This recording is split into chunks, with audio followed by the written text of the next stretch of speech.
교회는 생명주기 이론이 있습니다. 도표에 나와 있는 것처럼요. 교회는 생성기가 있죠. 다시 말하면 교회를 개척하는 그런 때를 말하죠. 그런데 이제 성장 도약기로 이제 잘 나가는 교회는 성장 도약기로 점프하게 되고요. 그리고 계속해서 지속적으로 성장을 하는 때가 있습니다. 그러다가 교회는 절정기를 맞게 되죠. 그런데 이제 절정기가 오래가면 참 좋지요. 그 절정기에서 이제 정체기로 가기도 하고, 그리고 이제 쇠퇴기로 가다가 나중에 교회가 소멸이 되고 사멸이 되는 것을 볼 수 있습니다. 이게 이제 교회의 생명주기 이론이고 사이클이라고 하는데요. 어느 교회든지 이런 사이클을 반드시 거치게 되어 있습니다. 이제 첫째로 생각해 볼 것은 먼저 교회 생성기에서 성장 도약기의 특징이 있습니다. 바로 그것은 비전과 헌신으로 똘똘 뭉치는 특징을 가지고 있다는 사실입니다.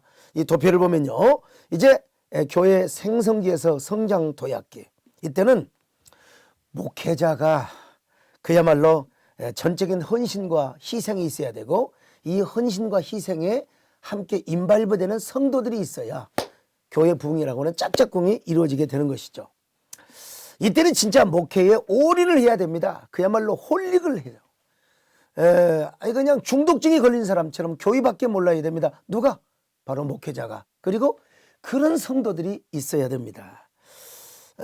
물론 우리는 노예도 잘 섬겨야 됩니다. 총회도 잘 섬겨야 되지만 이때에는 사실은 정말 이 총회 활동, 노예 활동을 주도적으로 하게 되면은 교회는 부흥한다는 건 거의 불가능한 일입니다. 여러 가지 각종 친목회 이런 모임 저런 모임 다 참석해서는 목회에 집중이 될 수가 없습니다. 오로지 목회자는 교회 부흥을 위해서 몸부림을 쳐야 하지요. 그래야 이제 100명의 단계, 200명의 단계, 어느 정도 교회가 안정이 되어야 우리가 이제 노회장도 하고 또 이제 총회 활동도 하지 않겠습니까? 자, 그 다음에 두 번째는 성장 도약기에서 지속 성장기 기간이 있죠. 이때는 이제 목회자의 열정만 되는 것은 아닙니다. 열정으로만 되는 게 아니고 목회자의 헌신으로만 되는 게 아니라 전략이 있어야 됩니다. 스트레지티, 전략이 있어야 됩니다. 자, 여기 이 도표를 보면요. 전도도 전략적이고 그리고 홍보도 전략적으로 해야 됩니다. 모든 사역이 전략화되어야 되겠죠. 그래서 이제 이게 전도도 그냥 무조건 열심히만 하는 게 아니라 전략적인 전도운동, 전략적인 출생운동이 이제 필요합니다. 세 번째는 지속 성장기에서 절정기까지는 교회가 굉장히 젊고 이제 액티브하게 됩니다. 이제 지속 성장에서 절정기가 있는데 교회가 굉장히 젊고 액티브하게 됩니다. 그래서 이제 교회는 내적, 외적, 공적 사역도 많이 하게 됩니다. 이제 노예 활동도 충실하게 할 수 있고 또 총회 활동도 아주 주도적으로 할 수 있고요. 그리고 이제 지역사회 여러 가지 한국계 공적인 교회 사역을 이제 참여하게 될 수 있는 것입니다. 그런데 이제 네 번째는 이제 그 다음에 절정기죠. 교회 최고의 전성기를 맞이하게 됩니다. 그런데 이 기간이 짧으면 안 됩니다. 이 기간이 굉장히 길어야 되겠죠. 그러나 교회 역사상 교회 절정기를 50년 이상 누린 교회는 어떤 교회도 없습니다. 참 불행한 일이죠. 진짜 50년, 100년, 200년 그 교회가 계속해서 절정기를 이루면 좋을 텐데 우리나라도 제가 볼 때는 30년 이상 절정기를 맞는 교회는 없는 것 같습니다. 저희 교회도 이제 막 절정기에 올라갈 텐데 제가 있을 때는 절정기를 누릴 수 있겠죠. 근데 어떤 후임자가 와서 어떻게 하느냐에 따라서 바로 침체기로 갈 수도 있다는 사실입니다. 이제 다섯 번째로 다음에 절정기에서 이제는 정체기로 가는 단계가 있습니다. 도표를 보면 이제 아시겠지만 이제 점점 하락을 하게 됩니다. 그때는 모든 것이 안정이 되어 있어 가지고 기득권 싸움을 합니다. 우리 한국교회가 지금 이런 상황 아니겠습니까? 또 부서 이기주의가 나타납니다. 교회가 정형화되기 시작합니다. 안정이 되니까. 그래서 이제 가령 건축을 하려고 돈을 모아놨다. 그걸 가지고 싸우게 되고요. 부서가 사일로 이펙트라고 하는 건데 부서 이기주의에 이제 편성을 하게 되는 것입니다. 물론 이 지속 성장기에서 절정기에도 이런 것이 전혀 없는 건 아닙니다. 서로 경쟁하고 질투하고 시기하고 이런 부분이 있어요. 그러나 역동적이고 파워풀한 그 영적인 힘이 그걸 눌러버리기 때문에 그건 국부적이죠. 부분적인 사건에 불과합니다. 그런 것이 이제 생기다가 금방 사라지게 되는 것이죠. 그런데 여기서는 상당히 심각하게 나타납니다. 정말 모든 것이 안정이 되어 있기 때문에 결국 그렇게 된다는 겁니다. 그런가 하면 이제 여섯 번째로 그 다음 정책에서 이제 쇠퇴기로 가는 그런 과정이 있습니다. 이때는 이 고령화, 노령화 현상이 나타납니다. 지금 한국교회가 거의 다 고령화, 노령화, 주일학교, 그다음에 청소년부 그리고 청년부가 갈수록 줄어가고 있습니다. 근데 교회가 노령화되면 화석화되게 되어 있고요. 매뉴얼은 돌아가지만 동력을 상실해 버립니다. 새벽기도 왜 안 합니까? 수요예배도 하죠. 또 금요 철야기도도 하긴 하는데 그냥 동력을 상실한 거예요. 옛날에 해왔던 거 그냥 하는 것입니다. 매뉴얼만 돌리는 거예요. 이때 젊은 피를 수혈하지 않으면 그 교회는 계속해서 쇠퇴기에서 이제는 어디로 갑니까? 나락으로 떨어져 가게 되는 것입니다. 그래서 쇠퇴기에서 이제 소멸기로 가는 단계가 있습니다. 일곱 번째 단계죠. 이제 이때는 온갖 교회 질병이 생깁니다. 이제는 성령이 강력하게 역사하고 새로운 부운동이 일어나지 않으면 그 교회는 반드시 거의 사멸하는 단계로 가게 되어 있어요. 그냥 그 당회원들끼리 서로 싸우고 교회와 목사 또 이쪽파 저쪽파 그래가지고 노예 분쟁이 일어나고 또 그다음에 사회 법정까지 가가지고 이런 교회는 정말 젊은 피를 수혈하고 성령께서 놀라운 부흥의 임팩트를 주지 않으면 이 교회는 이제 사멸 단계로 가야 한다고. 이제 싸우는 병 뭡니까? 병이 다 싸우고 다투고 그냥 화석화되는 그런 병이죠. 대부분의 한국 교회는 절정기를 지나고 정책이 있다고 해도 과언이 아닙니다. 그런데 어떤 교회는 정책에서 쇠퇴기로 갑니다. 고령화, 노령화가 시작이 되고 교회가 화석화되어 버립니다. 서서히 죽어가고 있습니다. 자, 이때 교회를 다시 세워야 됩니다. 지금 이걸 가리켜서 처치 플랜팅이라고 하죠. 처치 플랜팅. 옛날에는 처치 플랜팅 하면 개척, 그냥 교회가 외적으로 이제 플랜팅을 한다. 그게 뭡니까? 교회 개척이죠. 그래서 처치 플랜팅 하면 신학교에서는 이제 교회 개척학, 교회 개척 과목으로 분류를 했는데 지금은 이제 내적으로 교회를 다시 세운다. 내적인 교회 세움으로도 아주 광의적으로 포함이 되고 있습니다. 그래서 이제 우리가 정말 다시 내적으로도 교회를 세워야 하는데요. 오늘 신년 목회 계획을 위해서 오신 목사님께서 내년에는 정말 비상한 각오, 정말 비장한 각오를 가지고 개척하는 마음으로 처치 플랜팅을 했으면 정말 좋겠습니다. 그 딥 체인지 or 슬로우 데스라고 하는 이런 그 책이 있습니다. 이 책은 정말 그 20년 전에 나온 책이지만 이 책에 의해서 우리나라의 기업들이 대부분 다 변화를 했습니다. 뿌리채 변화를 하고 그렇지 않으면 점점 이제 죽어간다는 그런 책의 내용입니다. 여기서는요, 뭘 변화하느냐, 시스템을 바꾸느냐 그 부분도 있어요. 그런데 더 중요한 것은 사람 자신이라는 거예요. 그 기업의 시스템을 바꾸는 것보다 중요한 게 사람의 내면을 바꾸는 것이다. 경영자부터 모든 말단의 직원에 이르기까지. 그러므로 우리가 처치 플랜팅을 하기 위해서는 먼저 사람이 변화되어야 됩니다. 목회자의 의식, 그리고 장로들과 중직자, 평신도들의 의식이 바뀌어져야 돼요. 한두 개의 임시 프로그램, 임시 방편의 프로그램, 이 프로그램이 목회에 약간의 도움을 주는 건 사실입니다. 그러나 이거는 그냥 진통제입니다. 그냥 그때 해열제로서 진통제, 이 프로그램 가지고는 안 됩니다. 중요한 건 뭐냐, 목회자와 성도가 정말 교회를 다시 세우는 그런 그 각오가 있어야 되고, 그리고 나서 이제 시스템의 변화가 중요하다는 것입니다. 만약에 딥 체인지, 깊은 변화, 뿌리채, 통째로 근본적인 변화를 하지 않는다면 제가 볼 때는 우리 교단의 교회도, 한국 교회도 점점 사멸의 길로 간다는 사실을 우리가 알아야 됩니다. 그래서 처치 플랜팅이 굉장히 중요하다는 것이죠. 자, 그러면 어떻게 우리는 처치 플랜팅을 할 것인가? 몇 가지를 제가 제안하고 싶습니다. 시간이 좀 한계가 있기는 있겠습니다만은, 첫째로 모든 성도들로 하여금 먼저 교회를 경험하게 해야 한다는 사실입니다. 오늘날 성도들이 교회는 나와요. 묵은 씨앗탁들, 그리고 이 터줏대감들 나오긴 나오는데 교회가 얼마나 영광스럽고 거룩한지를 몰라요. 왜냐하면 교회를 경험하지 못했기 때문에 타성적으로 신앙생활을 하고, 어떤 교회는, 어떤 성도들은 막 교회를 허물려고 하는 사람이 있어요. 전부 이 사람들 교회가 얼마나 영광스럽고 거룩한지를 몰라요. 그러니까 막 법정에서 껐떡하면 이 선악의 분쟁을 하게 되고, 법적인 시시비비를 가린다 이 말이죠.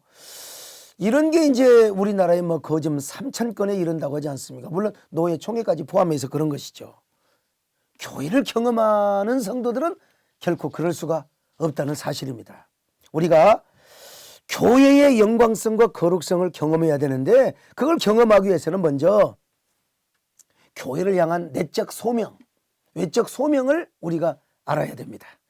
그래서 이 지역에 수많은 교회가 있다. 우리 교회만 해도 분당, 수지, 죽전, 광주, 동탄, 수원에 이르기까지 얼마나 많은 교회가 있는지 모릅니다. 그런데 저희 교인들 대부분은 그냥 나오는 사람도 교인이 많다 보니까 있을 수 있겠죠. 그러나 대부분의 성도들은 나는 하나님이 불러서, 그리고 하나님이 세대된 교회를 가라고 해서 나는 우리 교회를 다닌다. 이런 소명의식이 분명히 있어요. 이 소명의식이 있을 때 매 예배 시간대마다 하나님의 임재를 경험하니까 설교 시간에 말씀의 은혜를 받고 성령의 그 임재를 경험하면서 예배의 감격을 체험하게 되는 겁니다. 예배의 감격. 그럴 때 이제 교회가 얼마나 위대한가, 얼마나 거룩하고 얼마나 영광스러운가, 이걸 경험하게 되는 것이죠. 그러면서 성도들 나름대로의 신앙의 정체성을 확립하게 되고요. 그 교회맨으로서의 브랜드 신앙이 형성이 됩니다. 사실 우리 세대된 교회 같으면 우리 세대된 맨으로서의 브랜드 신앙이 형성이 되고요. 사명자로서의 정체성이 확고하게 되는 것입니다.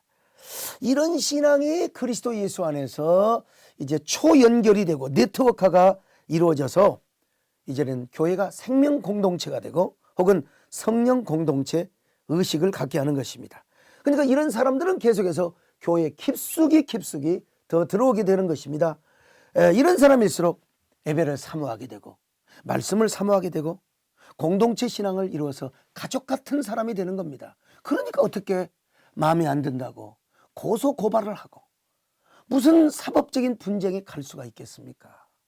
그래서 이 교회의 영광을 경험하도록 하는 거, 이거 하지 않으면 이제 한국 교회는 점차 시들어가고, 계속해서 싫은 사람들이 교회에 나가서 반기독교 어떤 감성을 또 정서를 이루게 되고, 그리고 그들이 오히려 집단적으로, 왜 그분들이 교회를 더 아니까 교회 내부를 공격하는 이런 그 현상이 계속 늘어가게 될 겁니다. 진짜 우리가 교인들 관리 잘해야 됩니다. 그들로 하여금 먼저 교회의 영광성을 경험하도록 해야 하는 거예요. 그런가 하면 두 번째로 끝없이 젊은 피를 수혈해야 한다는 겁니다. 젊은 피를 수혈한다는 말이 무슨 말이냐? 쉽게 말하면 다시 말씀 충만과 성령 충만을 경험하게 하는 겁니다. 지금 우리 한국교회는 매뉴얼만 돌아갈 뿐이지, 과연 그 매뉴얼 속에 성령의 동력, 그리고 말씀의 그 생명력이 과연 얼마나 있을 것인가? 이거는 우리 목회자들의 책임이라고 생각합니다. 그런가 하면 교인들로 하여금 끊임없이 꿈을 꾸고 환상을 보게 하는 것입니다. 그리고 이제 의도적으로 젊음의 분위기를 이루는 것이죠. 젊음의 분위기 속에 성령이 역사하면요, 교인들이 창의적 감동을 받고요, 그리고 또 심장이 뛰는 교회가 되는 것입니다. 그래서 설교를 통해서도 우리가 진짜 젊은 분위기를 만들어야 합니다. 우리가 이 설교가 너무 제가 볼 때는 좀 정형화되어 있고요, 좀 매너리즘화되어 있습니다. 형식화되어 있고요. 그 3대지냐 5대지냐 이게 중요한 게 아니에요. 요즘 설교는요, 요즘 설교의 유행은 먼저 판을 깔고 그 판에 스토리를 전개하죠. 그리고 그 과정에서 메시지, 복음을 탁 집어넣으면 현대인들은 스펀지처럼 쏙쏙 빨아듣는. 근데 왜 우리가 나는 선포를 잘하고 나는 설교를 잘한다고 하는데 왜 성도들이 닭병이 들고 졸고, 왜 은혜는 경건하게 들은 것 같은데 왜 그 예배 드리고 나서 재직회하고 공동연합은 왜 쌈박질이 나는가? 이거는 예배에 감격이 없고, 그리고 말씀의 생명력을 정말 충분히 경험하지 못했기 때문이라고 저는 봅니다. 설교도 어떤 의미에서 현대적인 용어를 빌려 쓴다면 복음을 마케팅하는 것입니다. 하나님의 사랑과 그 십자가의 능력을 마케팅하는 거예요. 요즘 마케팅 어떻게 한 줄 아세요? 마케팅의 흐름을 보면 콘텐츠를 큐레이팅하고 파일럿하는 것이 아마 이 시대의 대세라고 할 수 있습니다. 판을 깔고 메시지를 은연중에 전달하는 것, 그러기 위해서 가르치려고 하지 말고 유혹을 할 수 있는 이러한 그러한 그 유혹의 덕질을 할 수 있는 이러한 그 능력, 이러한 어떤 그 인사이트가 굉장히 중요합니다. 재미를 깔고 판매는 자연스럽게 하라. 이게 마케팅의 원리인데, 지금 마케팅의 원리를 그대로 하자는 것이 아니라 이런 흐름을 우리가 알자는 것입니다. 그래서 그 요즘은요, 이 마케팅하는 사람들이 브랜드를 의도적으로 인각시키려고 하는 것이 아니라 이야기 도중에 자연히 상품을 소개하는 거. 옛날에는 뭐 소화가 잘 되는 아진탈 한다든지 뭐, 그런데 요즘은 그렇게 하지 않습니다. 지하 몇백 미터에서 끌려올린 삼다수, 그렇게 광고하는 게 아니라 삼다수가 여러분 곁에 있습니다. 이미지 광고를 하고 감성 광고를 하는 거예요. 예. 그래서 이제 이 모든 것들을 보면은 브랜드 콘텐츠를 큐레이팅하고 파일럿 하는 것입니다. 저는요, 설교에도 이런 걸 얼마든지 적용할 수 있다고 봅니다. 일방적으로 그냥 그 선포하는 것도, 그런 것도 있어야죠, 당연히. 그러나 우리가 때로는 현대 이런 그 흐름에 잘 익숙되어 있는 그런 분들에게 판을 깔고 이야기를 전달하면서 거기에 복음을 넣는 이런 그 설교의 프레임, 이게 이제 결국은 정형화된 설교가 아닙니다. 이거는 내러티브 설교고, 또 뭐라고 할까요? 때로 어떤 의미에서 광대 설교도 될 수 있고요, 스토리텔링이라고 이야기할 수 있습니다. 이렇게 하면요, 교회가 굉장히 젊어집니다. 그리고 정형화되고 화석화되는 교회 분위기를 그냥 단칼에 촌철살인으로 베어버리게 되는 것이죠. 그런가 하면 이제 사도적 교회, 성유신적 교회나 사도행전적 교회라고 하죠. 이 교회로 전환을 해야 됩니다. 이런 이야기하면 무슨 신사도 운동 같은 거 천만의 말씀입니다. 사도적인 교회라는 것이죠. 사도적인 교회가 어떤 교회냐? 우리 총신대 신대원 그 실천신학 교수이신 양현표 교수님은 사도적 교회를 이렇게 특징을 정의하고 있습니다. 첫째, 사도적 교회는 예수 그리스도의 복음의 역동성이 이끌어가는 교회다. 그러니까 정형화되어 있고 타성화되어 있는 그런 교회가 아니라 복음의 역동성이 이끌어간다. 두 번째로, 사도적 교회는 성령이 핸들링하는 교회다. 성령이 운행하고 핸들링하는 교회다. 세 번째로, 사도적 교회는 진정한 공동체 교회다. 공동체, 이 가족의식이죠. 네 번째로, 사도적 교회는 한 사람 한 영혼에 관심을 집중하는 교회다. 한 영혼을 사랑하는 교회죠. 영혼을 사랑하는 교회. 다섯 번째로, 사도적 교회는 작은 교회의 모습을 유지하려고 하는 교회입니다. 그러니까 꼭 작은 교회가 되자는 말이 아니라 큰 교회라도 항상 셀 조직이라든지 구역 조직, 교구 조직이 전부 다 공동체, 가족을 이루고 있다는 것입니다. 여섯 번째, 사도적인 교회는 지역교회 혹은 선교적인 교회입니다. 그러니까 이 교회는 안정되어 있는 게 아니라 계속 일을 벌려요. 지역을 위해서 일하고 또 그 지역 선교를 계속해서 확장해 나가는 것이죠. 해외까지, 또 여러 가지 문화 선교, 공적 사역까지. 자, 이런 지금 교회가 이런 사도적인 교회, 특별히 복음의 역동성, 그 성령의 은혜가 그야말로 교회를 꿈틀거리게 하는 교회, 이게 이제 사도적인 교회라고 하는 것입니다. 다시 오해하지 마시기 바랍니다. 신사도 운동하자는 말이 절대로 아닙니다.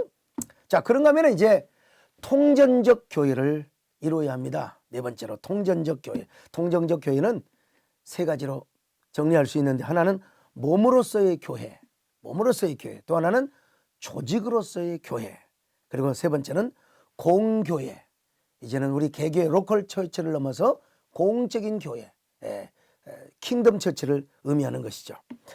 먼저 몸으로서의 교회를 이루려면은 모든 성도들이 교회를 그리스도의 몸으로 이해를 하고 그 몸의 교회를 경험하게 해야 됩니다. 그러기 위해서 성도들은, 모든 성도들이 다 네트워크 플레이어가 되어야 됩니다.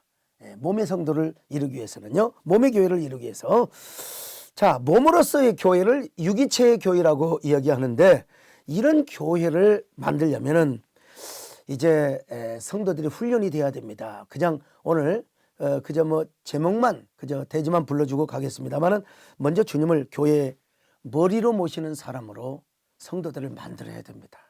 이건 아주 지속적인 훈련이 필요하는데요.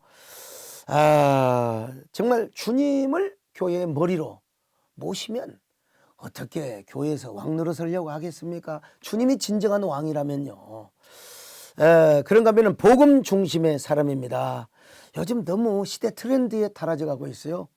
오늘 우리 성도들이 복음 중심의 사람, 그리고 세 번째는 샬롬 메이커. 저는 개척교회 그때부터요, 교회는 싸우면 안 된다, 이런 그 확신이 있었습니다. 그래서 정말 지금까지 샬롬 메이커, 모든 중직자들, 어떤 중직자든지 샬롬 메이커 되도록 이런 훈련을 쭉 제 나름대로 해왔습니다. 똑같은 칼이지만 검투사가 들면 사람을 죽이는 데 씁니다. 그러나 똑같은 칼이지만 정원사에게 들려져 있으면 아주 아름다운 꽃밭을 만들고 정원을 가꾸게 되는 것이죠. 그러니까 교회가 아무리 커도요, 다 중직자들이 샬롬 메이커가 되면 이 교회는 절대로 싸우지 않고 아름답게 지속적으로 부흥하게 된다는 겁니다. 샬롬 메이커가 안 되니까 지금 내부 소모전이 이루어지고 있는 겁니다. 계속해서. 그리고 이제 목사와 장로가 갈등하게 되고 또 성도와 성도가 갈등을 하게 되는 것입니다. 저는 이 예배당이 뭐 거의 1만 1,000평 정도 됩니다. 그러니까 여러분 보통 큰 예배당이 아니죠. 저 이게 40 초반에 이 예배당을 시작했고요. 44살 5살에 입당을 해서 지금 여기까지 왔습니다만은, 이런 예배당을 지면서 부흥회 한 번도 안 했습니다. 뭐 헌금 작정 이런 거 외부 강사 와서 해본 적이 없습니다. 그리고 단 한 번도 싸우거나 깨지거나 예배당을 지으면서 단 한 번도 사람들이 뭐 때를 지어서 나가본 적이 없습니다. 오히려 땅을 사서 예배당을 짓는 과정에서 갑절 두 갑절을 교회가 부흥했어요. 교회가 화목하니까, 중직자들을 샬롬 메이커로 만들어 놓으니까. 이걸 어떻게 다 설명할 수는 없지만 저는 그런 코스웍을 가지고 있습니다. 그래서 중직자들을 이렇게 훈련을 했고요. 그런가 하면 이제 겸손과, 네 번째로 인격의 사람입니다. 다섯 번째로 섬김과 돌봄의 사람이고요. 그리고 이제 여섯 번째로 생명나무 신앙으로 몸된 교회의 덕을 세우는 사람입니다. 저는 지금까지 생명나무 학교, 생명나무 훈련을 제가 시켜왔습니다. 참 보면은 이 생명나무 신앙이 훈련이 되어 있는 사람은 반드시요, 사실보다 중요한 게 덕이라는 사실을 압니다. 들추어 보면은 뭐 먼지가 나고 부족한 점이 드러나게 되어 있거든요. 근데 이상하게요, 생명나무 관점이 아니라 선악과의 관점이면 항상 보는 게 선악을 판단하는 데 집중을 합니다. 그리고 항상 목회자도 교회도 윤리적으로 도덕적으로 무슨 흠이 없는가, 이것만 따지고 달라드는 겁니다. 이런 분들에게는 복음의 어떤 관점, 복음의 생명력이라고 하는 것은 거의 별로 존재하지 않은 것 같아요. 항상 따지고 마음속으로 재판하고 항상 선악을 분별하는 사람들이죠. 근데 저는 이 생명나무 훈련을 했어요. 그래서 지금까지 중직자들도 다 생명나무 훈련을 제가 시켰습니다만은, 그러니까 교회가 어떻게 모든 게, 교회도 빛과 그림자가 있을 거 아니겠습니까? 저도 마찬가지고 음양이 있죠. 공과 과가 있죠. 그러나 절대로 과를 보지 않습니다. 항상 공을 보게 되고요, 생명의 관점에서 이제 교회를 바라보게 됩니다. 뭐 잘 아시다시피 똑같은 노아의 술 취한 방탕한 사건이 났죠. 함은 항상 그것을 선악의 관점으로 보고, 그리고 아버지의 단점을 막 그냥 온 장막이 동네방네 다 까발리고 다녔어요. 그리고 셈과 야벳은 아버지의 허물을 덮어줬지 않습니까? 제가 요즘은 이제 생명나무 컨퍼런스를 바빠서 못합니다만은 공교회 사역을 하고 뭐 동성애라든지 종교과세 이거 하면서 제가 할 수 없었습니다. 근데 제가 아마 15,000명 이상이 저희 컨퍼런스를 다녀갔습니다만은 이걸 지속적으로 해야 되는 좀 부끄러운 마음이 그지 없습니다만은 자, 이렇게 해서 이제 몸의 교회를 세우는 겁니다. 몸의 교회를 세우는 네트워크 플레이어의 몇 가지 조건을 제가 말씀을 드렸는데, 그럼 이제 교회가 몸으로서만 존재합니까? 조직으로서도 존재하죠. 인간이 모인 집단 아닙니까? 자, 그래서 이제 조직교회를 제대로 잘 세우기 위해서는 이제 처치 플랜터가 되는 겁니다. 이거 제가 쓰는 말인데 처치 플랜터. 처치 플랜터에 몇 가지 조건이 있는데요. 첫째는 로드십과 신정주의 신앙을 추구해야 됩니다. 몸으로서의 교회 때는 이제 머리라고 하는 표현이 적합하겠지만 조직으로서의 교회 안에서는 로드십, 신정주의. 그래서 주님이 왕이 되시고 주님이 임금이 되셔서 정말 몸으로서의 그 머리는 개념적이고 사변적인 그런 그 철학적인 개념이 더 강하다고 한다면 이제는 조직으로서의 교회에서 실제적으로 주님이 왕이 되시고 주님이 교회 통치자가 되는 것이죠.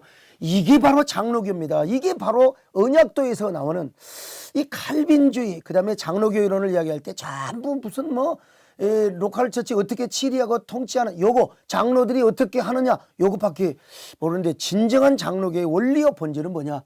주님의 신정주의 통치, 주님이 왕이 되시고 머리가 되시고 통치자가 되셔서 교회를 목사가 장로를 통해서 어떻게 끌어가느냐. 오히려 이것이 저는 더 강조되어야 봅니다. 저는 그래서 이 훈련을 저는 우리 중직자들에게 잘 시켜왔습니다. 이 훈련이 제대로 되면 보이지 않는 하나님께서 보내신 교회의 사자, 담임 목회자를 잘 섬기고, 그리고 담임 목회자의 리더십은 거의 보장이 되게 되어 있는 것입니다. 뭐 독재하란 말은 아니지만요. 어느 상황에서도 신정주의 목회와 로드십 신앙을 가지고 목회를 할 수가 있습니다. 자, 두 번째로 주님의 제자이면서 동시에 교회의 일꾼인 사람입니다. 잘 아시겠지만 제자란 말은 복음서에도 나오고 사도행전에도 나옵니다. 그런데 그 희한하죠. 사복음서에 나오는 제자와 단어는 똑같은데 사도행전에 나오는 제자가 완전히 달라요. 뭐 여기서 제가 뭐 얘기할 수는 뭐 그런 시간이 없습니다만은 하늘이 열려 있고 말씀과 진리와 하나 된 사도행전적 제자가 되어야 되는데, 제가 이 얘기를 하려고 하는 게 아니라 사실은 사도행전까지만 제자란 말이 나옵니다. 그리고 바울 서신에는 제자란 말이 나오지 않습니다. 바울이 제자라는 용어를 몰라서 안 썼을까요? 제가 보기에는 아마 그 사도 바울이 볼 때 광의적으로 제자라는 개념을 이제는 로컬 처치가 생기면서 그 지교회 안에 제자라는 용어보다는 바로 디아코노스, 일꾼이라는 표현이 더 낫다고 생각하기 때문에 아마 디아코노스를 쓴 것 같습니다. 이 제자는요, 당시에 예수 그리스도의 도를 따르는 사람 아닙니까? 예수님의 그 가르침을 따라 사는 사람을 제자라고 그랬어요. 그러니까 당시 예수님을 따랐던 사람들은 다 이단이나 다름없어요. 유대교 관점에서 볼 때. 그리고 이런 그 핍박은 사도행전에도 계속 진행됩니다. 그런데 로컬 처치가 생기면서 사도 바울은 제자란 말을 쓰지 않고 디아코노스라는 말을 쓰게 되었다는 것입니다. 아마 교회 바깥에서 칭하는 표현은 제자라는 표현이 더 적합하였을 것이고, 또 광의적으로 예수님의 도를 따른다는 의미에서는 제자란 말이 더 적합한 표현이었겠지만, 그러나 교회에서 예수님의 도를 따르면서 제자인 동시에 지역교회를 섬기는 사람의 어떤 모형, 그런 어떤 그 일꾼의 이미지 표상은 일꾼이라는 말을 사도 바울이 썼다는 것입니다. 그래서 바울은 일꾼, 디아코노스, 이 말은 제자와 일꾼의 개념을 불연속성의 원리로 설명하는 것은 절대로 아닙니다. 제자와 그리고 일꾼의 개념은 연속상의 원리로 봐야 되지만, 다만 제가 볼 때 사도 바울이 교회론적인 마인드를 강화시키는 그런 의미에서 그런 제자를 일꾼이라고 표현했지 않는가 그렇게 생각을 해보고 또 여러 학자들과 대화를 나눠볼 때 그 생각이 옳다는 얘기를 들었습니다.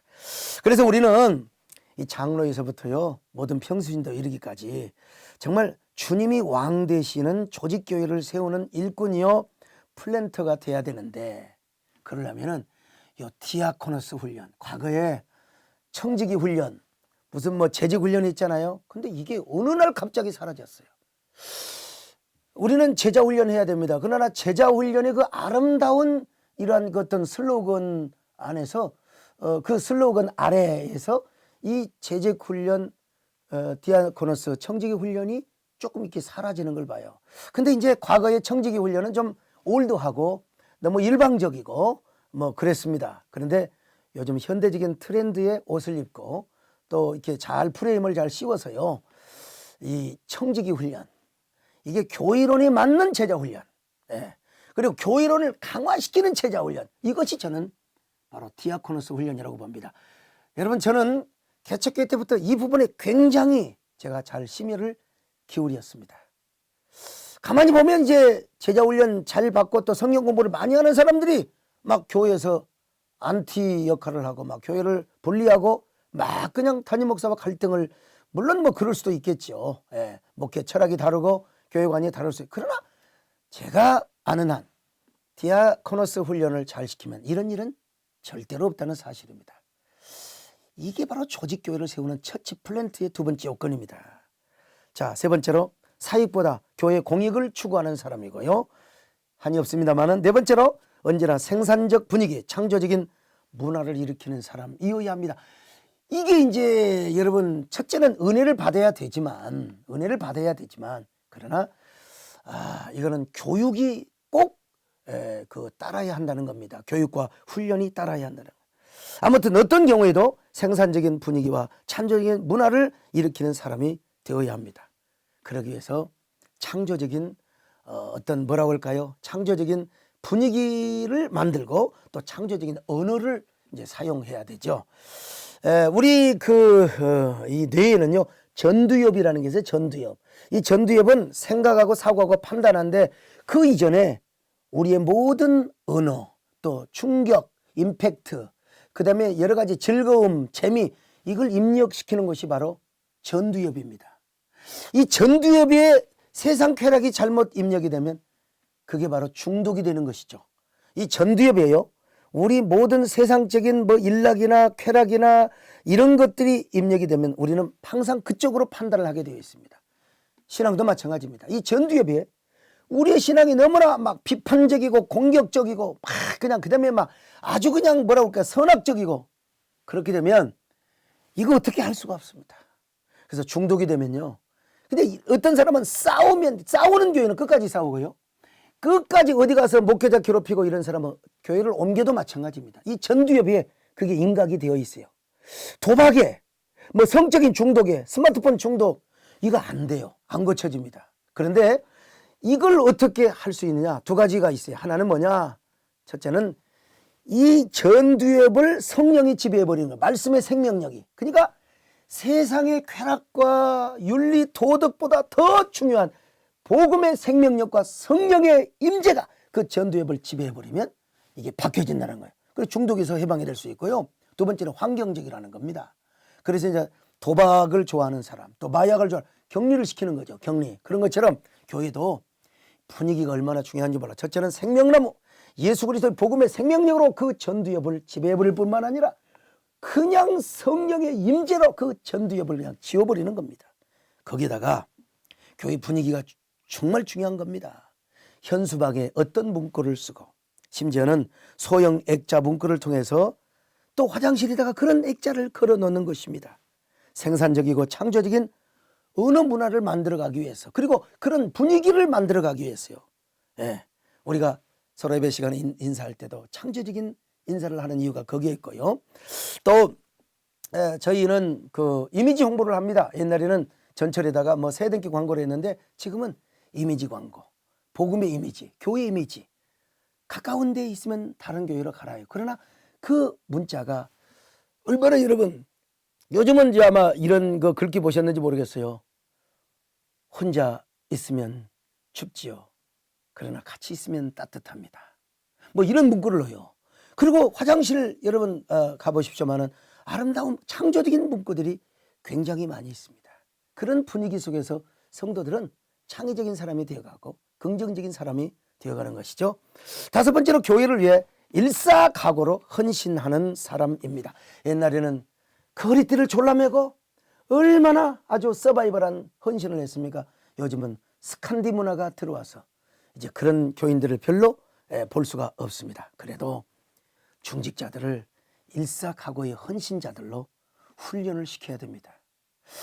저는 두 가지 목회를 하는데 첫째는 이제 샐러드 목회입니다. 주일 낮에는요 다양한 사람이 오기 때문에 샐러드 보울 목회를 합니다. 그래서 이 사람도 저 사람도 다 그래서 설교가 주일 설교는 좀 대중적이죠. 그러나 반드시 중직자를 훈련시키는 안수집사 기도회, 장로 기도회, 그리고 또 사명자 기도회, 또 이런 그 기도회와 또 이런 그 훈련 그런 그 코스웍을 통해서 반드시 일사각오로 교회를 위하여 총대를 매는 이런 훈련, 담임 목회자와 그리고 이 정말 이 공동체를 위해서 총대를 메고 헌신할 수 있는, 그러니까 이 부족하지만 이 어려운 때에 한국교회를 지키는 최전방에서 교회가 쓰임받고 또 공적 사역을 하게 되는 것이죠. 마지막 세 번째입니다. 이제는 공교회입니다. 그러니까 제가 이 통전적 교회를 할 때 몸으로서의 교회, 그리고 조직으로서의 교회, 그리고 공교회를 지금 이야기하고 있는 것입니다. 이 공교회는 킹덤 처치죠. 이 공교회는 무엇입니까? 로컬 처치를 넘어서 우리나라에 뭐 좀 작게 말하면 이 지역연합회도 될 수 있고요. 또 우리 교단도 될 수 있고, 그러나 우리 한국교회 전체 예수 그리스도를 구주로 신학이 다를 수 있습니다. 뭐 여러 가지로 우리하고 맞지 않는 부분이 있지만, 그러나 사도신경을 고백하고 예수 그리스도를 구주로 고백하며 하나님을 왕으로 모시며 하나님 나라 킹덤 처치를 추구하는 교회라면 주님 보시기에 다 공교회라고 이야기할 수 있죠. 자, 이런 공교회를 위하여 우리 그 지역교회가, 로컬 처치가 또 수고를 해야 되고, 또 교단적으로도 한국교회의 장자 교단이 되어서 한국교회를 보호하고 이끌어가는 리더십을 행사해야 되는데, 그런데 이러한 공적인 사역, 공교회를 이루기 위해서는 우리의 의식이 바뀌어야 됩니다. 목회자의 의식과 그리고 성도들의 의식이 바뀌어야 되는데, 그래서 이제 몇 가지 조건이 있습니다. 하나님의 시야와 마음을 가진 사람, 공교의 의식이 있어야 되고요. 두 번째로 네트워크와 연합된 마음을 가진 사람, 네트워크 교회를 이루게 되고요. 그러니까 네트워크와 연합된 마음을 이제 가져야 된다는 거죠. 그러니까 우리는 우리의 개혁신학, 우리의 보수신학은 철저하게 지켜야 됩니다. 그러나 교회 생태계 원리상 다른 교회가 망하고 다른 교단도 망하면 우리 교단과 우리 교회도 바로 공격을 당하게 되고 지탱하기 어렵게 된다는 겁니다. 왜 우리가 환경 문제를 소중히 여깁니까? 인간의 이 자연 생태계가 파괴가 되면 인간의 삶도 바로 위협을 받게 된다는 것입니다. 자, 세 번째로 반기독교적 공격을 막고 교회 생태계를 지키기 위해 대사회적 사상전을 할 수 있는 사람. 이거 여러분 진짜 이런 교회가 많아져야 됩니다. 영국 교회가 왜 망했는가? 그 스펄전, 로이드 존스 그 교회 가보세요. 다 텅텅 비어 있습니다. 이런 사상전, 문화전을 하지 못해서 결국 그렇게 되었습니다. 미국 교회도 마찬가지고 쇼맨십 하다가 스타플레이 하다가 누가 예배당 크고 누가 많이 모이고 누가 목회 잘하느냐 스타플레이 하다가 반기독교 악법이 다 그렇게 제정이 되어버린 거 아니겠습니까?